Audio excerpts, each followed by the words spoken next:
Hello, we're here at the Hunter Local Land Services Growing Hunter Beef Regional Beef Forum today. I'm talking to Max Mawhinney, who was our producer expert or our producer speaker here today, talking to our local Hunter Valley producers about his experience with growing top quality meat in the Walcha district.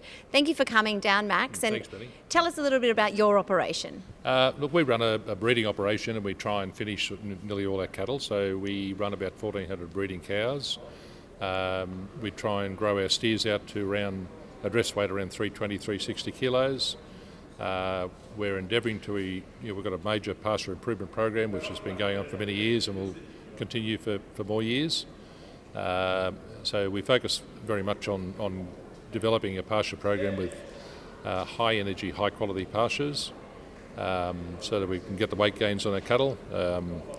We have an artificial breeding program in addition to a natural breeding program where we're selecting low birth weight bulls with a high 600-day growth and a high MSA grading score.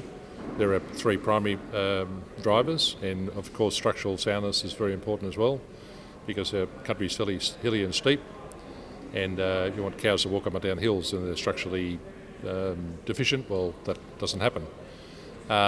So we supply quite a lot of meat into the JBS quality farm assurance program. Sorry, not the farm assurance, the grass-fed program, and we are endeavouring to lift our average MSA score up by looking at SNPs as a future way of analysing the DNA of each of our cattle and being able to track our bulls and our cows and then follow that right through to kill sheets and then look at that and say, okay, what animals are grading the best and what animals are weighing the most.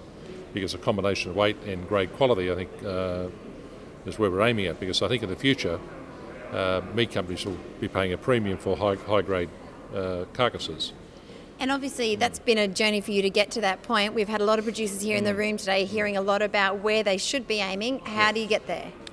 Well, I think if the SNPs, well, a combination of two things. I think pasture quality, high energy pastures, obviously ample feed supply throughout the animal's life, and the genetic background of the animal, I think, are the key drivers. And from the genetic point of view, if you're running 150 steers in a paddock and there's a huge genetic variation from the top to the bottom, we want to be able to track those animals that are scoring MSA grades of 65 and above, and looking back and saying what bull do those, what's the sire of those animals, where are the dames of those animals, and let's try and select from those cattle and confine our breeding herd, or really focus our breeding herd on breeding from that particular grade of cow and that particular bull.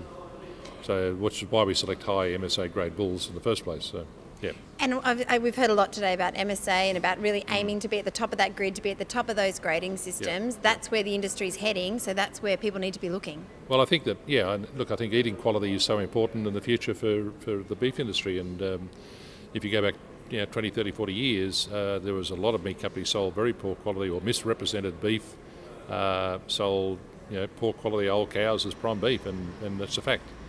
And grids were actually used as a way of bringing the price average down. Now I think it's the other way around, saying, look, there's got to be integrity in the way we present our product. There's got to be integrity in the way it's bred and produced. And I think it's beholden on all producers to produce the best quality article that they can.